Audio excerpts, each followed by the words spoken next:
estudante do sexto ano. Sou professora Mônica Couto, professora de Geografia. Durante esse período de isolamento, que você está impedido de encontrar os seus professores e os seus colegas, estamos juntos aqui estudando alguns conceitos da geografia, para que quando você retorne, você possa chegar cheio de novidades e com uma bagagem de conceitos, curiosidades, e dúvidas para apresentar ao seu professor e aos seus colegas. Na aula de hoje, a gente vai conversar um pouquinho sobre o campo e a cidade e pensar quais são os impactos socioambientais desses dois espaços, que acontecem nesses dois espaços. Mas antes da gente começar, vamos pensar então o que juntos vamos construir. A primeira coisa que vamos construir juntos é identificar as semelhanças e as diferenças entre o espaço da cidade e o espaço do campo, ou seja, entre o espaço urbano e o espaço rural. Nós vamos também reconhecer quais as ações antrópicas, ou seja, quais as ações que nós, seres humanos, realizamos nesses espaços e que impactos elas geram. E aí você deve estar aí se perguntando, Impacto. Então, toda ação humana, a nossa existência na natureza, ela traz alguma forma de transformação, algum tipo de impacto. Esse impacto ele pode ser positivo ou esse impacto pode ser negativo. A gente pode atuar, por exemplo, numa área de floresta, fazendo uma visita, recolhendo simplesmente algumas folhas de uma determinada planta medicinal, mas a gente pode ir até essa floresta para realizar, por exemplo, o desmatamento para expandir a agricultura, ou realizar o desmatamento, como aconteceu no Brasil no início da nossa história, para construir uma das cidades onde a gente vive. Então, os impactos eles podem ser tanto positivos quanto negativos. Mas antes da gente conversar mesmo sobre o espaço urbano e o rural, vamos retomar alguns aspectos importantes da nossa última aula. Na nossa última aula, a gente falou dessa relação sociedade-natureza e falamos que os diferentes povos, as diferentes comunidades, elas atuam nesse ambiente, ou seja, elas podem gerar mais ou menos impactos. Então, vamos relembrar? A gente falou na última aula sobre paisagem. O que é paisagem? Paisagem, se você não se lembra, é tudo aquilo que a nossa vista alcança. É como se fosse uma fotografia. É aquilo que a gente consegue enxergar dentro de um lance da nossa visão. E essa percepção que a gente tem dessa paisagem, ela tem muito a ver com as nossas experiências, ela tem muito a ver com a sua história, com a minha história, com a relação que a gente tem com aquele lugar que a gente observa. E essas paisagens, elas podem ser classificadas de duas formas. Essas paisagens, elas podem ser classificadas como naturais. Ou seja, aquelas paisagens que só apresentam elementos da natureza, ou seja, apresenta elementos que não foram construídos por nós seres humanos, mas foi construído ao longo dos milhões de anos por essa dinâmica que a gente sabe que existe na natureza, que se relaciona com a vegetação, com o solo, com o clima. É mais frio, é mais quente? O que consegue predominar nessa região? E temos também as paisagens culturais, também chamadas de humanizadas. São aquelas paisagens onde predominam os elementos construídos por nós, homens e mulheres. Ou seja, a cidade é uma paisagem cultural, construída por nós, seres humanos, ao longo da nossa história. A agricultura, por mais que seja uma atividade que está relacionada a espécies vegetais, configura também, um cultivo agrícola configura também uma paisagem cultural. Ou seja, aquela espécie que a gente está cultivando, que seja o milho, o café, ela foi trazida por nós. O formato que a gente escolheu plantar é uma ação do homem, ao contrário de quando a gente olha uma floresta. A organização das florestas nativas, ela é uma organização da própria natureza. É mudas menores das árvores maiores, a dinâmica é outra. E você deve estar se perguntando aí, como é que essas paisagens no mundo, elas aparecem hoje? E eu já te digo, são poucos os lugares do mundo onde não há nenhum tipo de intervenção humana. E, na verdade, quando não há nenhum tipo de intervenção humana, é devido às características naturais. E muitas dessas características estão associadas, por exemplo, ao relevo, ao clima, né? E mesmo assim, nas áreas mais inóspitas, se a gente pensa Antártida, um continente congelado, ainda assim existem bases de estudo de alguns países do mundo nesse território. É claro que lá não há cultivo de nenhuma espécie vegetal, nem criação de nenhum animal, mas há períodos do ano em que os cientistas vão para essas bases fazerem estudos aí relacionados ao clima e à dinâmica climática mundial. E o que caracteriza, então, essa paisagem, esse espaço que a gente vai discutir hoje, que pode ser chamado de urbano e de rural? Quando a gente pensa o espaço urbano, quando a gente pensa o espaço da cidade, deve vir à sua cabeça que a maioria das pessoas que você conhece residem no espaço urbano. E isso é uma realidade no Brasil. Em 1950, no Brasil, só 36% da nossa população vivia nesses núcleos urbanos, né? Com grande proximidade, com essa infraestrutura toda que o núcleo urbano tem.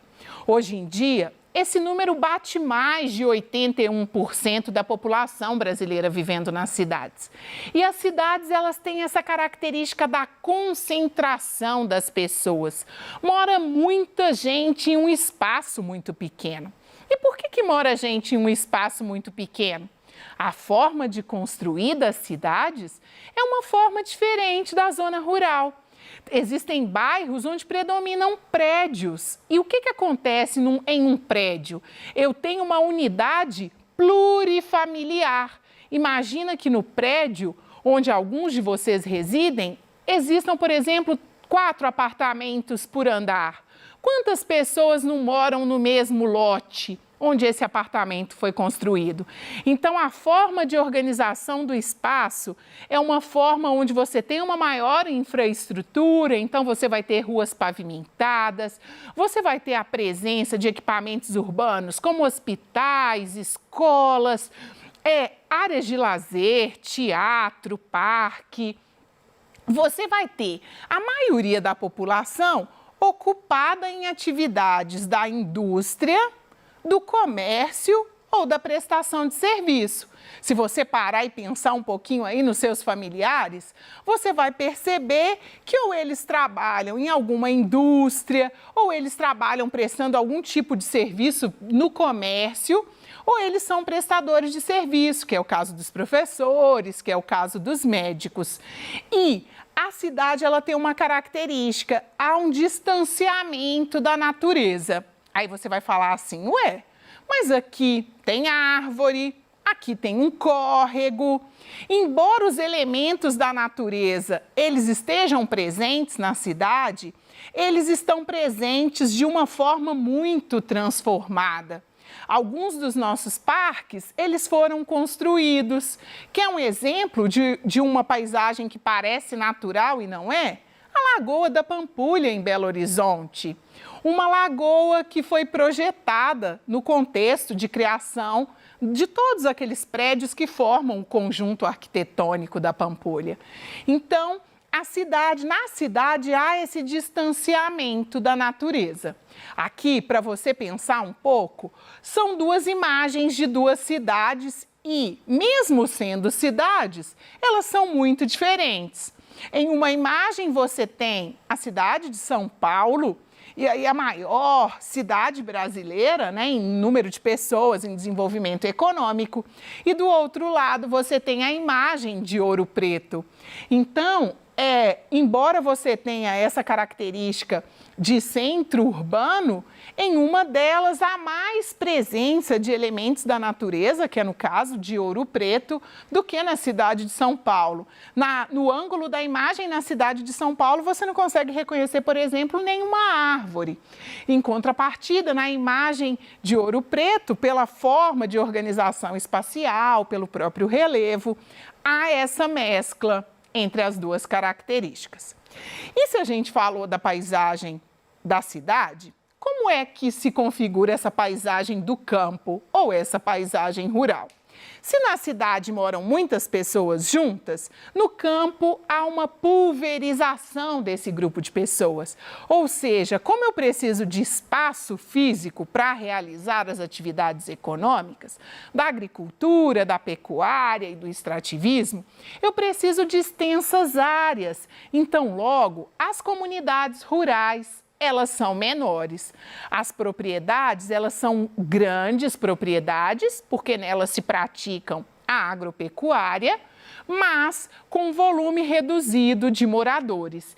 E é uma população que tende a estar mais próxima da natureza, porque no espaço rural, às vezes a água que é utilizada para irrigar a plantação é daquele rio que corta o município ou é daquele córrego que corta aquela propriedade. Mas eu queria chamar a sua atenção que esse espaço rural, ele já vem sofrendo grandes intervenções da ação antrópica, ou seja, seres humanos. E um ponto que eu queria chamar a sua atenção, que a gente vai conversar depois, é sobre a agroindústria, ou seja, o campo tem recebido indústrias. As indústrias, elas têm migrado para o campo para ficarem próximas da área de produção da matéria-prima. Vamos pensar no leite, por exemplo? Se a gente pensa a cadeia produtiva do leite, ou seja, desde o leite que é produzido pelas vacas, retirado lá, e aí a pasteurização, ou seja, o tratamento desse leite para ele chegar até a nossa casa, ele tem sido realizado mais próximo do produtor mesmo, onde é produzido o leite, ali perto estão instalando indústrias. Então, essa característica do campo, ela começa a ser alterada. Aqui, duas fotografias, então, de espaços rurais. Um espaço rural onde você observa uma diversificação maior da produção, né? A gente dá para perceber pela tonalidade, pela cor verde aí, que são diferentes cultivos, ou pelo menos cultivos que estão em diferentes estágios de crescimento. E em contrapartida você tem uma outra imagem onde representa a mecanização da agricultura, ou seja, uma propriedade que produz somente um vegetal, no caso aí o centeio, e utiliza de máquinas para a colheita disso. Então aqui a gente tem alguns indicativos também de como vem ocorrendo essa relação aí dos seres humanos com o espaço rural. E você deve estar se perguntando, como as paisagens urbanas e rurais são transformadas a partir dos impactos socioambientais? Ou seja, como que a ação dos seres humanos transformam essa paisagem e fazem com que a gente observe impactos socioambientais. Então, a gente vai começar observando aí algumas imagens. Essa imagem, a primeira imagem, não é uma imagem de um local, né, de um território brasileiro, aí a gente está dizendo do Mar de Aral, que está lá na Ásia, né, mais precisamente aí próximo ao território do Cazaquistão aí. E o que aconteceu com esse mar? Mais importante do que identificar especificamente a localização, é perceber pela imagem de satélite que ocorreu o quê? Na primeira imagem, o que você observa bem escuro é o volume de água dentro desse mar. né? É um mar dentro do continente, né? O Mar de Aral. E na outra imagem, você observa que o azul quase que desapareceu por completo. Então, ao longo desse período histórico aí, que não é longo, né, de 1989 a 2008, o volume de água no Mar de Aral, então, ele diminuiu drasticamente. E por que ocorreu essa redução? Além de estar associados a fatores climáticos, diminuiu o período chuvoso, né, ao longo do tempo, mas você tem o principal efeito disso, a prática da irrigação. Então, a irrigação sem controle, ela fez com que o mar quase que desaparecesse. Hoje você já tem a retomada, né, programas para retomar, então, a captação de água, reduziu a irrigação para ver se é possível recuperar aí o volume de água do mar. Um outro exemplo aqui, o desmatamento de uma floresta, que a gente conversou no início da aula, que ele pode estar associado à expansão da fronteira agrícola, ou seja, precisamos cultivar mais soja, por exemplo, pensa a Amazônia, divisa com o Pantanal, né, com a região centro-oeste do Brasil. Há um avanço da fronteira agrícola, então se retira a vegetação. Olha, é um impacto negativo, é claro que geralmente os impactos eles estão associados para nos dar conforto, né? Precisamos alimentar, precisamos consumir, precisamos de espaço para morar, mas é possível mediar essas duas ações, né? E aqui uma área de segregação espacial, né? Uma comunidade aí em Caracas, na Venezuela, aí, onde você tem uma ocupação irregular. Ou seja, as pessoas elas não têm acesso à moradia nas cidades e elas vão ocupar as áreas de risco. Aqui uma outra que gera uma reflexão, um catador de papel num centro urbano, né? E aí, olha como que dá esse contraste da nossa intervenção.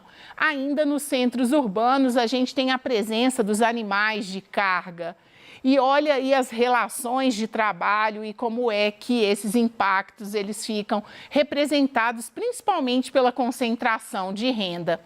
Você, junto comigo, a gente pode ter atitudes que tornem esses impactos um pouco menos significativos, né? E o que a gente pode fazer? A política dos 6 R's. A gente pode reduzir o consumo, a gente pode repensar quando a gente vai comprar alguma coisa, a gente pode reciclar, a gente pode recuperar alguma coisa antes de comprar algo novo. E a gente pode fazer uma coisa, a gente pode recusar, pode dizer, olha, não preciso dessa sacola porque trouxe uma retornável.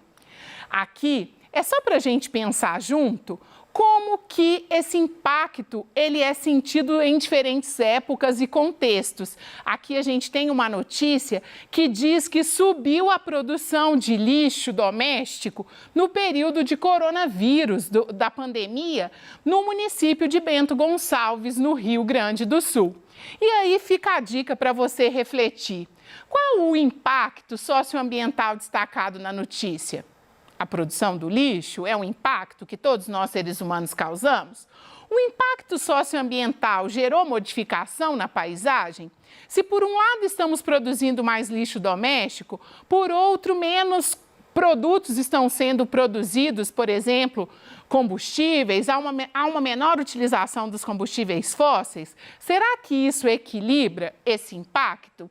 E como que a gente pode minimizar aqueles impactos? Lembre-se dos 6 R's e lembre-se sempre de repensar o seu processo aí de consumo. Na aula de hoje, você aprendeu então que o espaço urbano e o rural, eles se diferenciam. Eles se diferenciam na organização, na quantidade de população e na forma como as atividades econômicas são realizadas. Você percebeu que por meio da técnica e da tecnologia, a gente tem causado maiores ou menores intervenções nessa paisagem e que cabe a mim e a você, que somos responsáveis também por essa organização espacial, somos também meio ambiente, tomar atitudes para que a nossa pegada ecológica, ou seja, para que o nosso impacto no ambiente seja cada vez menor em função das nossas boas atitudes. Então, até a próxima aula!